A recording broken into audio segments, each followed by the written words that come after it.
Hi friends, welcome back to Shri Mahalakshmi home foods అండి. ఈరోజు నేను చూపించబోయే వీడియో ఏంటిదంటే స్వీట్ పొంగల్ అండి. ఈ గ్లాస్తోని ఒక గ్లాసు బియ్యం తీసుకుంటున్నాండి. ఈ గ్లాస్తోని హాఫ్ గ్లాసు పెసరపప్పు తీసుకుంటున్నాండి. ఈ రెండింటిని కడుక్కొని వస్తానండి. ఈ గ్లాస్తోని 3 గ్లాసెస్ వాటర్ పోసుకోవాలండి.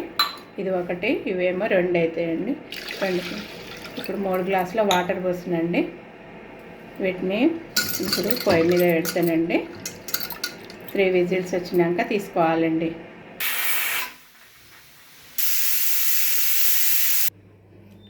ఇలా ఉడికిపోయిందండి. మనం ఇప్పుడు ఏం చేద్దామంటే డ్రై ఫ్రూట్స్ ఉంది, జీడిపప్పు, బాదం పప్పు నెయ్యిలో గోలిస్తానండి.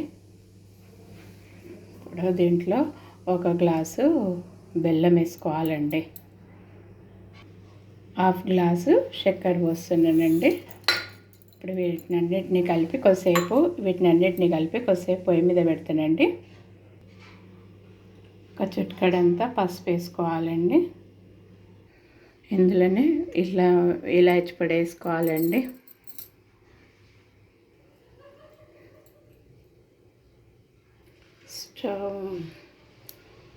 స్టవ్ ముట్టించి ఇట్లా చిన్న బాండ్లు పెట్టి నెయ్యి వేసినండి. ఇప్పుడు ఏం చేయాలంటే కొంచెం బాదం పప్పు వేయాలండి. తర్వాత జీడిపప్పు కూడా వేసుకోవాలండి. రెండింటిని మంచిగా గోలించాలండి.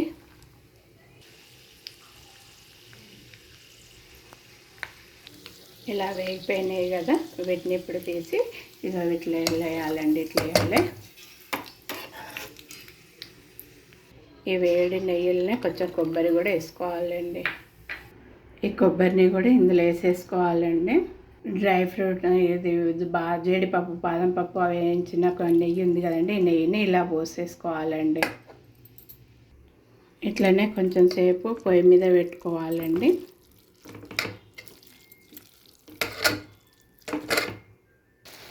అంతే, స్వీట్ పొంగలి రెడీ అయిపోయింది. తీసేస్తున్నాండి నేను. ఈరోజు ఇప్పుడు ధనుర్మాసం కదండి, అమ్మవారికి ఇట్లా స్వీట్ పొంగలి ఆరగింపు చేస్తే చాలా మంచిదండి. నా వీడియోని చూసి ఇలా చేసుకోండి. నా వీడియోకి ఒక లైక్ చేయండి, షేర్ చేయండి, సబ్స్క్రైబ్ చేయండి. బాయ్.